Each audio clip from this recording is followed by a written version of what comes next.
Hello everyone, welcome to Effects PhD, the Craft of Grading 2, Class 8. I'm your instructor, Mike Matusik. So in this class, we're going to continue our discussion on skin tones, and I have a few more examples. I got 4 new shots here from the short film Moving Day, and I think we'll just take each shot on its own, I'll give each shot its own unique color treatment, and then just kind of discuss my thoughts on the skin tone and just kind of general thoughts on it, and just kind of some tricks here and there on how to deal with skin tone, whether in an environment that is kind of straight ahead, kind of a color look, or a more pushed look, and what we do with it then. Just kind of to expand on Class 7. So I'll start from my normal preset stack in Baselight here. And this particular footage comes up fairly desaturated, and I'd prefer not to go into my look layer with the image looking like this. So what I'll do after my Baselight tech grade converts it from log to lin, I'll add a little bit of, in my base layer, I'll build up a little bit of saturation, and in my tech grade strip, I'll add a little exposure and just brighten it up.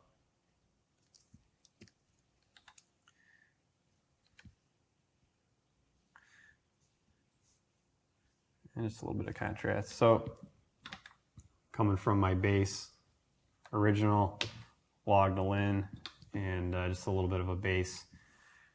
And again, the nice thing about having a base with a little bit more color is so when I pull some secondaries in regards to skin tone, I'll be able to get a better isolation from referencing that with the color opposed to referencing the log.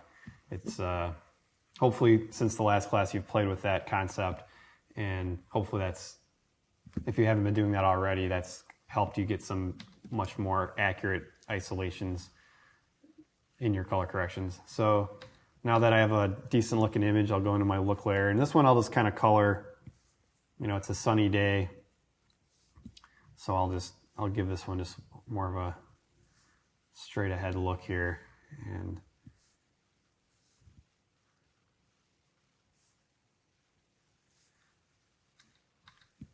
push a little more contrast in my look layer here. And as I push the whites, you'll see that sky blowout on the right and a little bit of funkiness going on in that car behind her. So we'll kind of start there, and from there I'll take this little vignette and I'll pull down that right side, because that's the first thing that's kind of pulling my eye away from the little girl there. So I'll put a shape there, and on the outside of that shape I'll just bring down the gain a little bit, bring down a little gamma, recover those highlights. You can kind of feel that transition here, so I'll pull that in and feather it out a little bit better.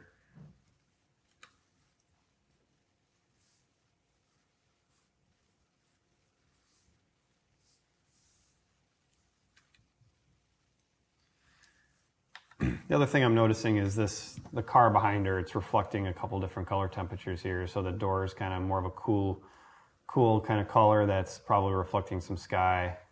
And behind her, looks like it's reflecting more green. So this is kind of a fun little trick you can do if you ever have kind of mixed color temperatures that looks a little odd. I'll throw in a secondary here and grab the car here with my Baselight D key, so you can see there's some green and some blue.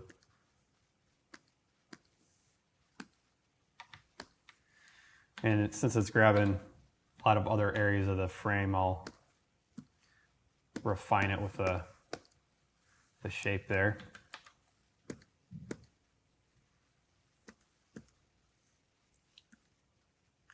I have it. Well, let's put a little softening on there on the matte. And now I'll use a little pre-saturation to desaturate those colors. And you can see I'm coming from here to here, and now I got more of a white car. And then downstream of that desaturation, I can add a little warmth if I want to go more of a champagne kind of color car, or I can cool it off, go more of a silvery car. But to me that just feels like it's a little bit less distracting when the colors are a little more subdued. And then I'll throw another, I'm a little OCD, so I gotta make sure I get the spelling right on those strips. And then I'll take another shape here and just take down that highlight a little bit, because again, that's kind of pulling my eye. So I'll use a little bit of a highlight, a finer highlight isolation and a little gain, and just drop that down just to bring that highlight down. So that's our before and after there. And so you can see those highlights. So now looking at, the overall is looking decent, and so we'll now look at her skin tone, and we got some hot spots on her face there that are kind of objectionable there. So let's add another layer.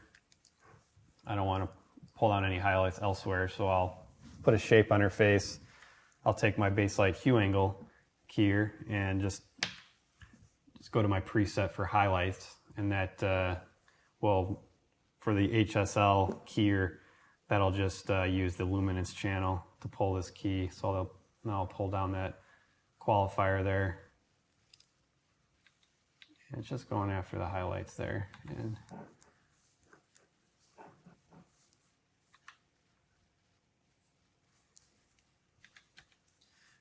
now I have that grabbed, I'll just pull down the gain in that isolation. Just add a little blur to it, to the matte that is, and just soften it up so that it feels a little bit better. And since she's moving around, I'm sure I may have to track it on there, so I'll just track that real quick.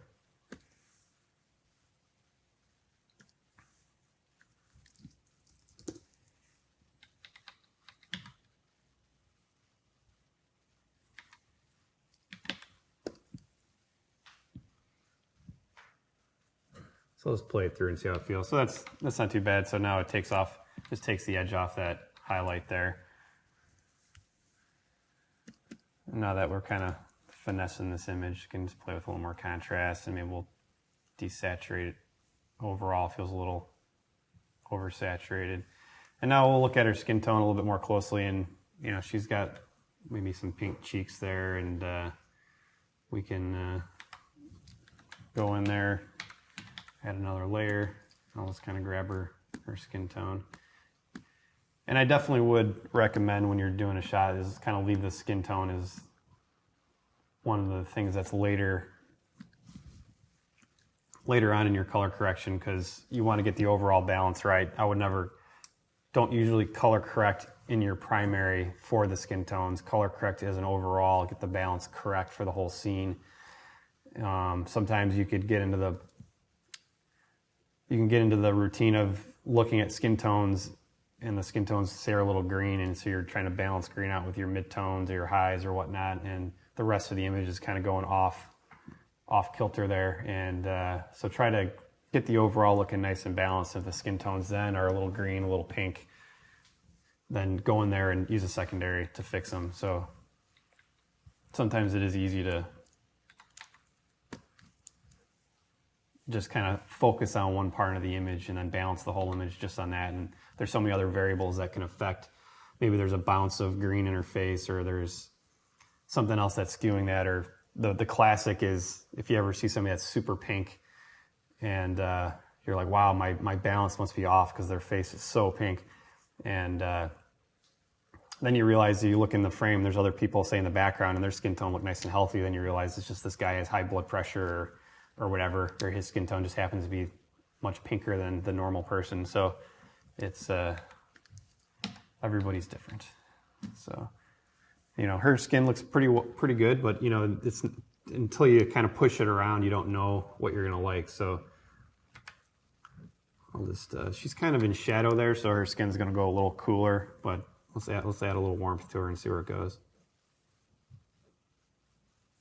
So I'm just using my mid-tone or my gamma control here, and I'm just adding a little warmth, a little yellow red, and then also desaturating a little bit on top of that.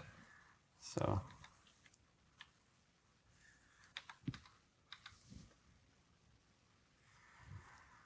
So again, skin tones are usually just about finesse. You don't want to, I've had clients in sessions where they want like Brazilian skin tone, or they want to look like they just want tanning or something. And to me, that it looks like fake suntan cream or whatever. And some clients like that, and I definitely do not. But of course, you can push it. That looks awful, but until it looks, push it too far, then bring it back. And I've had sessions where I had to take one of those side-by-side demos of toilet paper rolls or whatever, and they repurposed the main broadcast version of the spot, and they wanted to change the person's hand coming into African American skin tone, and I had to take a palely white hand and arm and make it African American skin tone, and it was quite difficult. And to be honest, at the end, I wouldn't say it looked necessarily acceptable. The client felt it did, but so it's you can definitely push skin tone around and have fun with it. But I guess when you know what it used to look like, sometimes it's hard to accept. But that's when it's nice to have a client there to say, looks great, and then you say, okay. But so that's warming her up a little bit. She can probably get by with a little warmth there. Feels okay.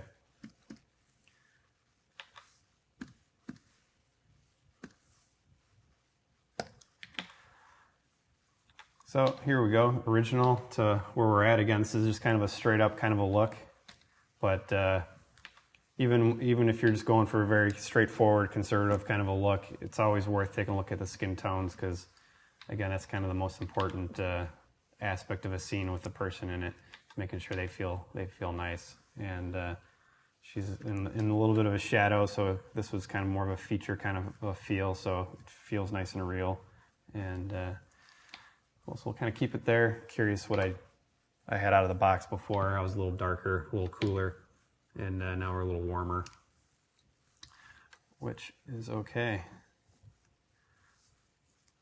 So I'll kind of leave that there and jump to our next shot. So this one comes up much moodier, darker, and which is interesting when it relates to skin tone, because as you can see, this is the red log here, converting it to linear, and her skin, she's kind of pretty much has no fill light, pretty much all key, called natural light from that window. She looks pretty washed out and paley, and this is kind of a fun example where maybe we'll give this more of a cooler, or I kind of had it here, we'll kind of give it some look like this, and I kind of feel like her skin tone looks, when you A-B it here, looks a little forced, so maybe we'll pull that back a little bit. But this is a nice example to where we can play with that key fill ratio, and kind of, a lot of times a client, even though they shot it this way and I think it looks natural and interesting, sometimes a client will say, there's just her face on that right side of the frame, her left feels a little too dark. So there would be instances where you're kind of adjusting that key fill ratio, and this is a pretty good example of that. So again, I'll start from a base after my log to linear. I'll add a little chroma. I'll probably suck it back out later, but kind of open up some mids here. Go back to my input strip and add a little exposure here. I think I'd rather start with a more opened image and then in my look layer kind of pull that down.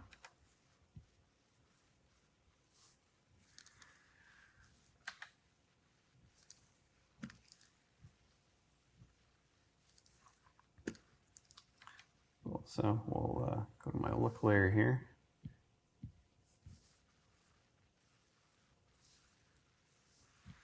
I just want to kind of push a lot of coolness into this shot, so I'll use my gamma mid-tone and just add a little blue to it. And I don't want this to feel overly chromatic, so I'll desaturate. And this one I'll just use a little bit of pre-saturation. And in Baselight, just the way they have the strips ordered, there's not necessarily a in New Coda, they actually had a knob called pre-saturation, and in Baselight, you kind of just have to think about it, what comes kind of in order of the color correction. So I just go to a kind of a node slash filter effect that has saturation in it that's prior to my balance, and that's what I use as pre-saturation. It's not necessarily called that in the film light world here. So kind of bring the blacks down a little bit.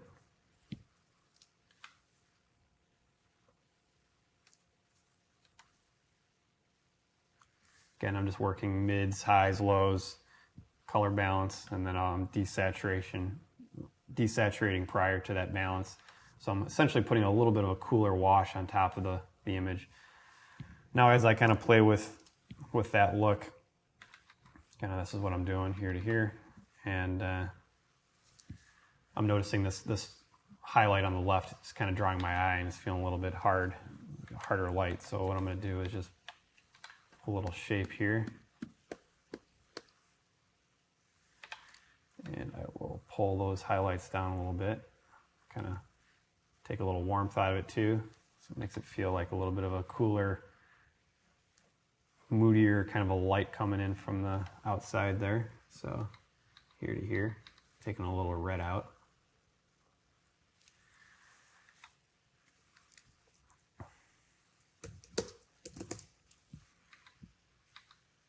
And since these highlights, which are getting a little clippy, happen, I'm actually doing that in my look layer. I don't know if you noticed in my stack, I'm actually adding that window, that's shape on those highlights. I'm actually adding it prior to the look layer. I have a little bit of headroom in my clipping where I could probably put it after that. As you can see, this gives it a little different look.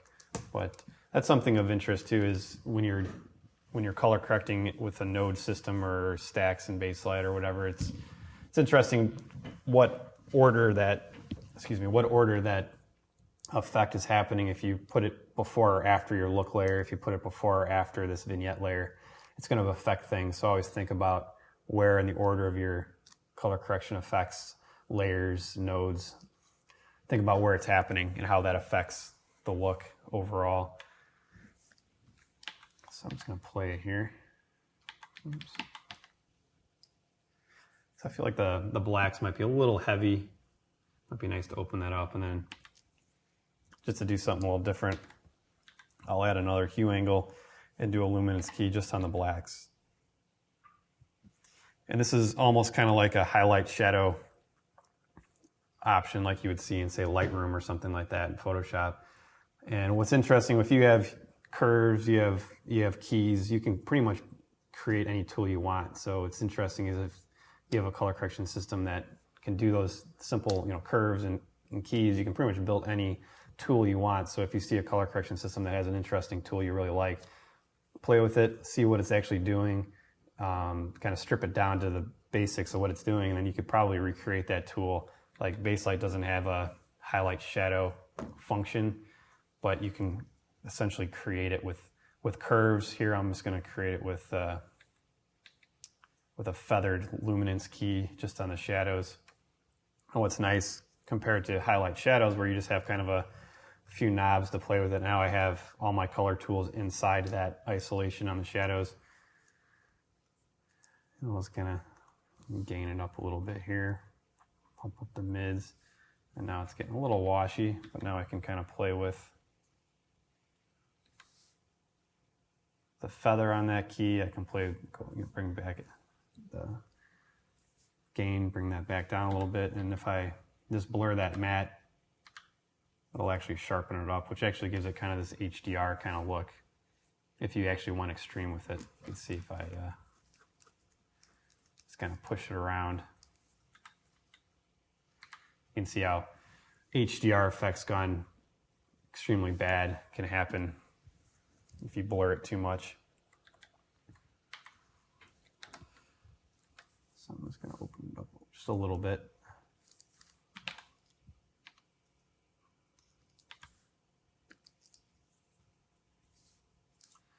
Cool. So now I got kind of an overall kind of look going on here, and now what I want to do is say the client doesn't like how dark that side of they want to see her expression a little bit better. So let's go and after trying to talk the client out of doing that, and the client says, no, I want to open her face up, then you would go in there and just kind of use a shape here, just kind of isolate her darker side. Put a little track on there.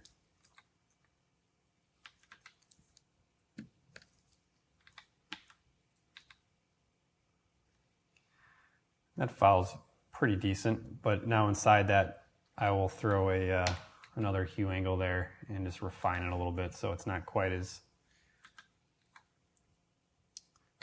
transparent. Feather it up a little bit.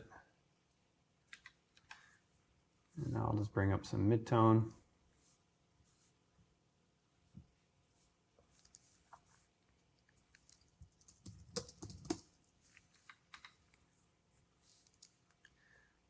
Bring a little contrast to her face there, and I'll blur my shape. I'll blur my my matte, so it seems a little more realistic, and that just gives her a little bit of light. It still has, she still has a definite difference between the key and the fill, but it's a little bit less harsh. She's got a little more light on there, so. That's a pretty common request actually, where you're having to essentially relight things, and the key is really to keep it natural, because once it starts buzzing or it starts to have halo effects, then you're starting to push the boundaries, and that's definitely an okay thing. Excuse me, an okay thing to show your client. Say, hey, I pushed it this far, and you can see these little artifacts that are going on. So that's when a client is pushing you in, and you kind of feel that it's not going to where they want it. Just show them what's going on, and they'll back off, or they'll walk out of your room and find somebody else that can do it better. Just kidding.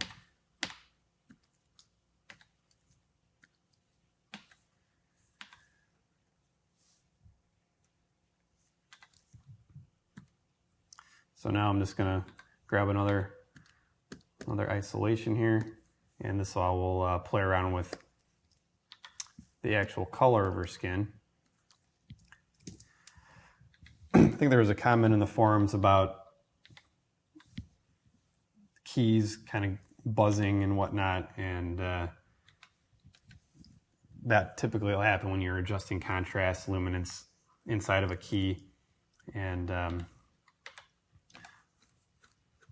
I don't know if I can actually force it here, but it's not a great example of that. But a lot of times that's if you're adding contrast into a key that's not a perfect isolation. So sometimes what you can do is maybe adjust color in one, and then just put a shape that doesn't have a key attributed to it, and then adjust a little bit of contrast there. So you're avoiding that issue. So now here I have isolation on her skin tone. And I'm just the highlights are going a little green, I would say. And let's just pull a little green out of there. So I'm going to add a little warmth. So I'm taking a little green out with the highlights and adding a little yellow-red warmth with the midtones. And again, desaturating a little bit from there. And a little dab will do you. Again, if you push this too far, it's just going to look funky.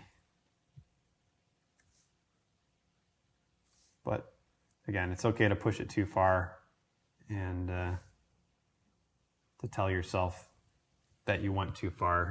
Nothing's worse than not going far enough, than realizing after the fact that, hey, I could have pushed this even further and it would have looked even better. So this is probably feeling a little too much, but not too bad. But you can see before, she feels like a zombie walking around there, and even though that's natural to color balance of the whole frame, but she's looking a little ghostly. Here, probably feels a little too much. So maybe we'll back up, add a little coolness back into it, desaturate a little bit, and make it feel a little more natural.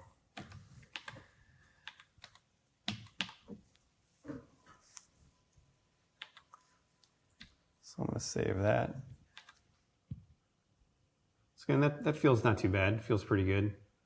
Feels natural.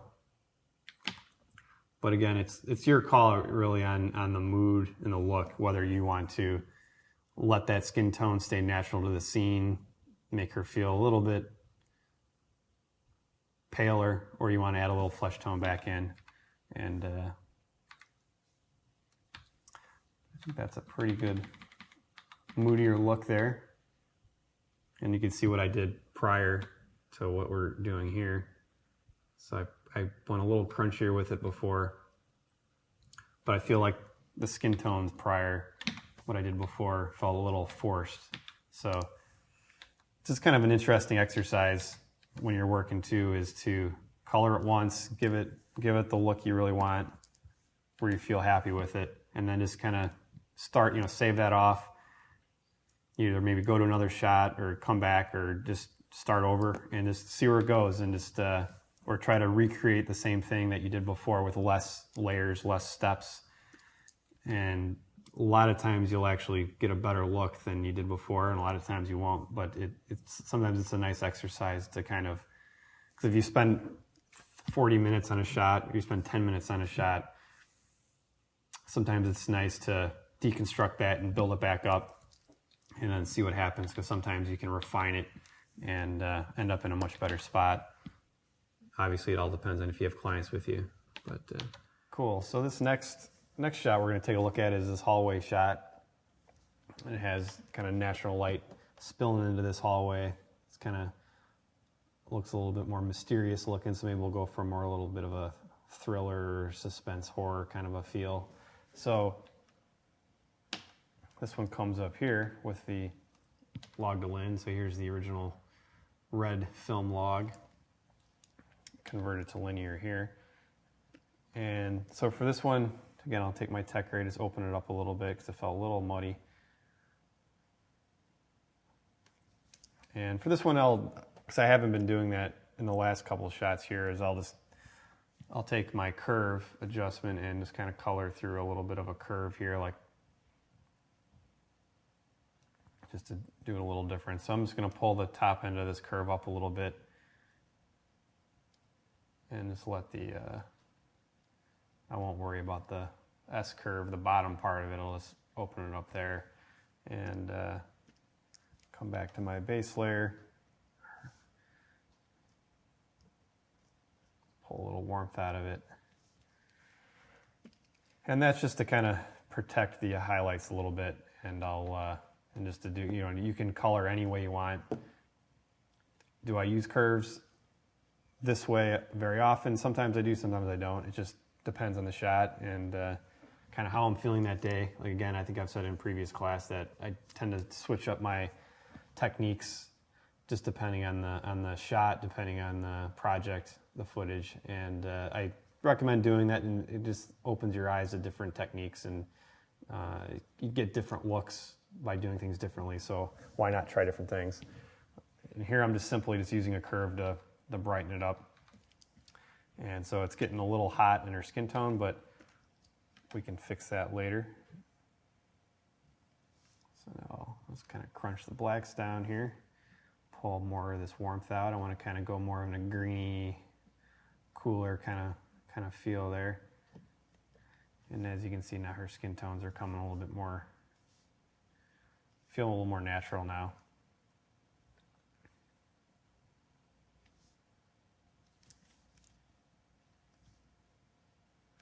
So I'm kind of bringing the gain actually down a little bit and the mids up. Kind of desaturate that. So just really quickly, by bringing the curve up downstream of my color corrections, and just with a little balance, I'm starting to build a little bit more of a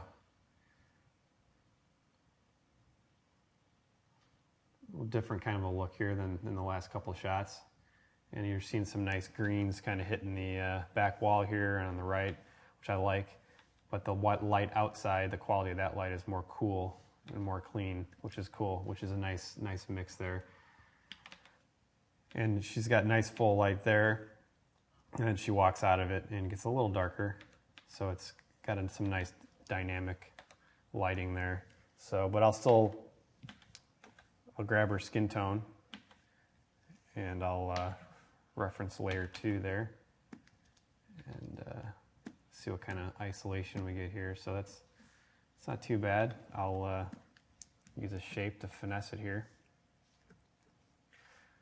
So typically for skin tones, I use the D key. Sometimes I'll use the hue angle. Just depends on the situation. Again, just kind of getting to know your different tools and what works best.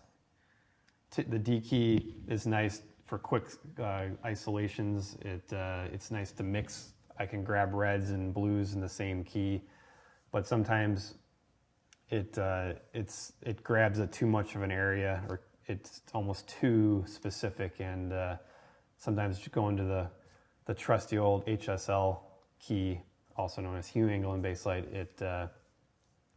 You have a little more predictable control of it. Sometimes the D key can be a little unpredictable, but so I'm using the D key in this particular shot.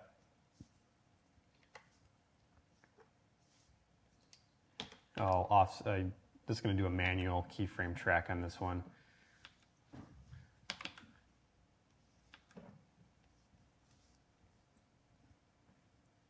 And I'm not going to go crazy probably with her skin tone, so if you see it bleeding off a little bit on the door back there, that probably will be okay.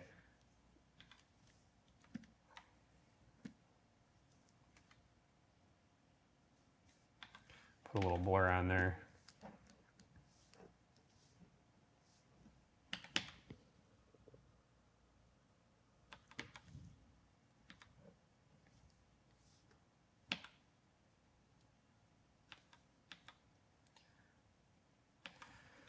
That's probably good enough there. So, of course, the fun thing with the way I look at my isolations with this magenta type overlay, and it's kind of fun when you're doing a scene that's has more greens in it.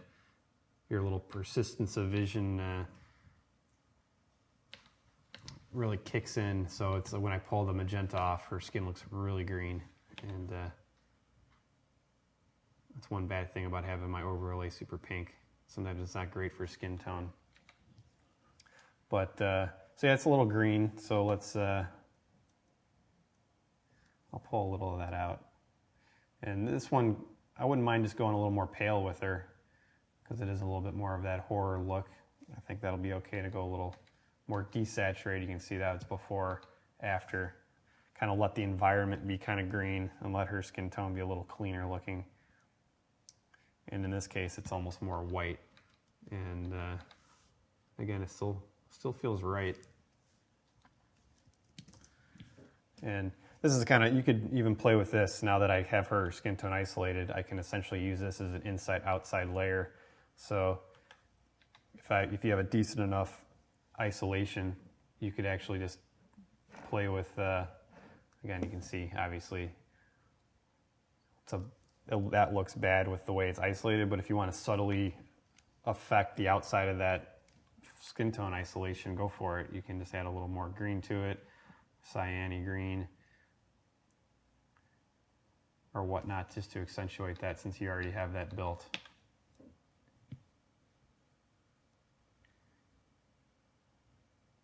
Now she's feeling a little pink.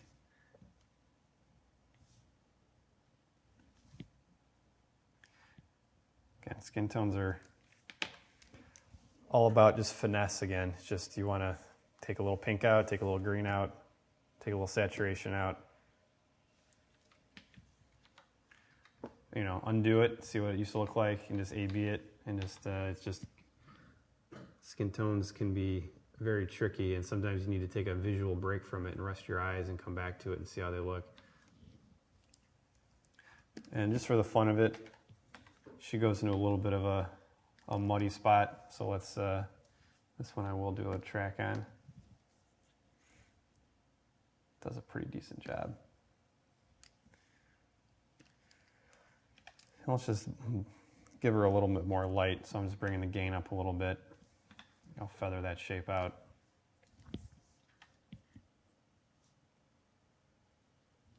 Because I don't want her to step out of the light. And then I'll keyframe that so when she hits this brighter light, I'll actually remove that correction. So as she walks to the end of our shot, she's got more light there.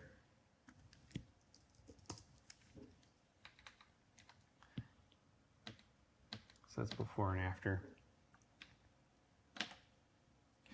And again, that's our, basically how the red footage would come up if it was in a gamma, red gamma 3 type setting.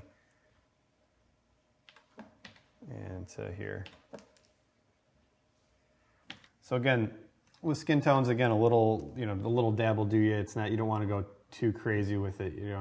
Again, with clients, sometimes they'll have you push it too far, and it's kind of your job to kind of put the brakes on when you feel like it's getting a little too out there. I had a client, a lot of times clients will bring in, not as much anymore, clients will typically reference something online or a QuickTime or whatnot, but clients used to bring in print ads and clip art books or whatnot, and they would show me different photographers' styles and looks. And I was doing a fashion spot, and it was a white blonde actress model, and she brought in it was like a silver print, almost kind of black and white, of a African American man's butt drizzled in rain, and it was just, she liked the look and feel of that skin tone, and just the way it was lit, and in regards to their film, and it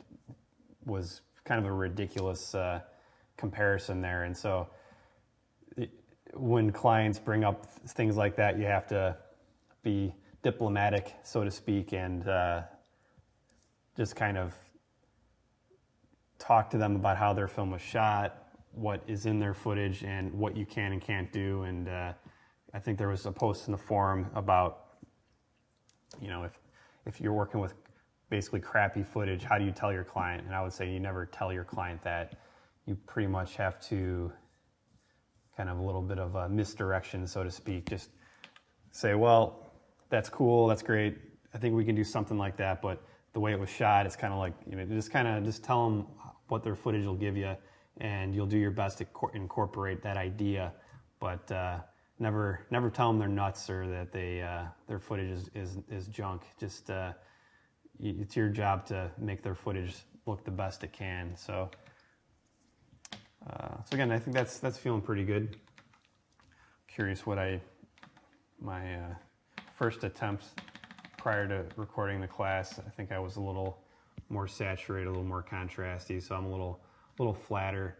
So here's just another version where I went a little brighter, and I think I played with this one a little bit more. So that's kind of a nice look as well, and that's a little bit greener, a little more muted, desaturated. So a fun exercise too is to color correct the same shot once, 5 days in a row, just to color it once, and it'll be kind of fun to see. You'll get 5 different results. It's color correction is maddening and fun that way. So here is our last shot here. It just comes up here as far as there's the red log image here, and then converting it to linear here. And so I think just because of it's kind of a muted color palette, there's some red in her, the bows in her hair. Maybe we can go a little bit more of a Tim Burton-y kind of washed with the red accent kind of a look. And this one is interesting too because she has full light there, and she kind of leans over and it goes kind of muted. So again, we'll probably do like some type of a ramped exposure shift on this shot. So in my base layer, again, it's pretty muted, pretty almost black and whitish feeling. So I'm going to add some saturation and just pull up some gamma. Bring the lift down a little bit, mids up, and that'll kind of be my base. Then I'll go into my look layer here. Bring the blacks back down. Essentially my base just kind of gave a little bit of a mid boost. And you can see here where the whites of her face, it's pretty bright, but if I actually bring those highlights all the way up to 100%, it can feel a little too clippy and hot. So just because there's the whitest part of the frame, it doesn't have to be 100% video. Sometimes you'll see that just because there's a dark part of the image and there's a bright part of the image doesn't mean that the dark part has to be 0 and the white part has to be at 100. It's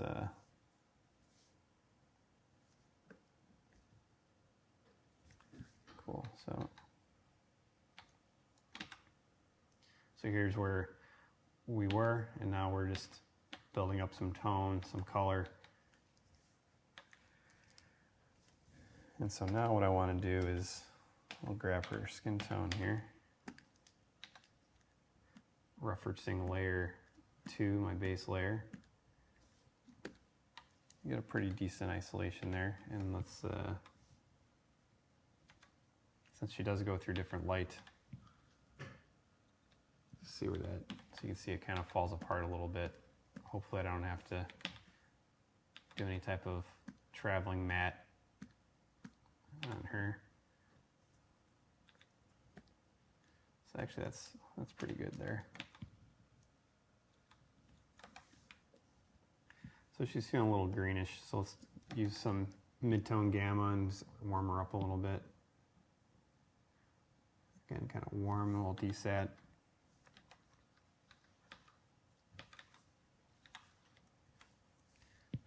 So you can see here, she had a little more green on this side of her face and just a little more pale. So by this color correction, pulls some of the green out of that side and gives a little color to the highlight side, which is kind of nice.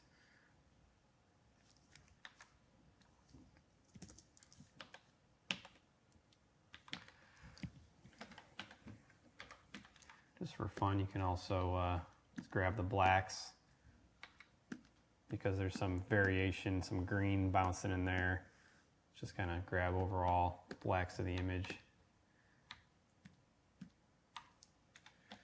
We can just desaturate that, a little pre-desaturation, and then add a little coolness to it, just to kind of go a little more grayscale with the black leather there, and then add a little bit of blueness to it, which is kind of nice.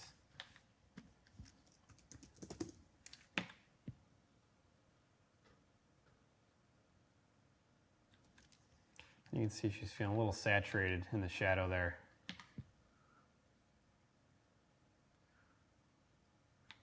So what you can do there is just I'll just kind of keyframe as she's leaning forward in the flesh tone layer here. And then as the exposure changes, you can kind of feel that oversaturated skin tone.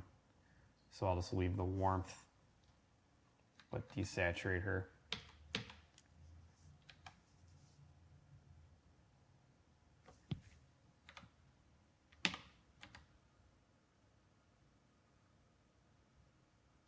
That's feeling better. So now we'll fix the kind of her going into that muddier kind of light there. So what I'll do is I could do the whole frame, but I'm just going to do the right side because that left seat feels like it stays the same. So a good trick when you're doing a color ramp sometimes is actually I'll bring up my scope here. So just kind of like, you want your keyframes to kind of start and stop on the actual exposure change in the footage. So what's kind of nice is if you look at this waveform here.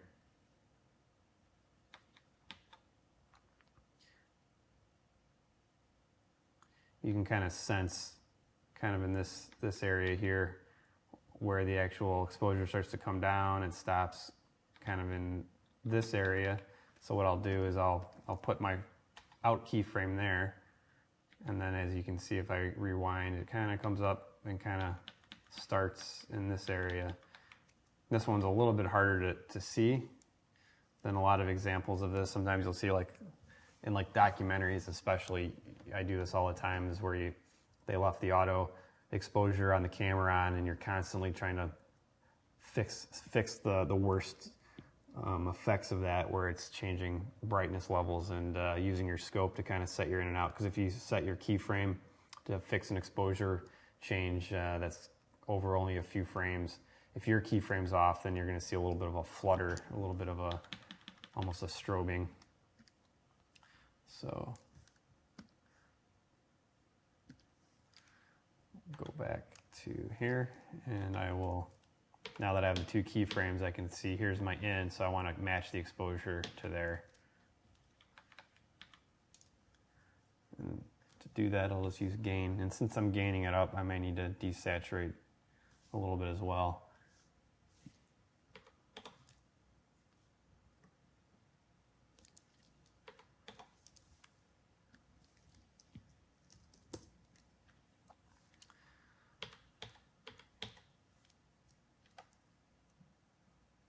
And I'll just call that color ramp on that shot. So let's just play through and see how we did.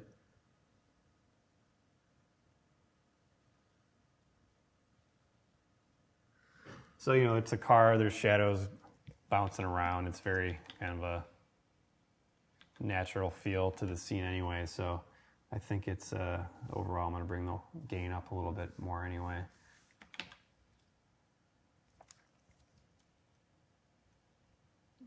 And so now she pretty much stays exposed, and it still feels natural. So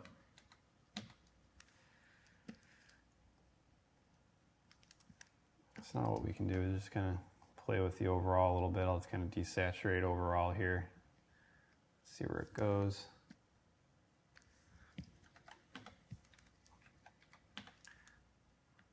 And these red little bows in her hair, kind of fun little touches. Let's just bring a little red up there just to give it a little bit of a look there. So now that saturated red kind of contrasts with the overall desaturated palette.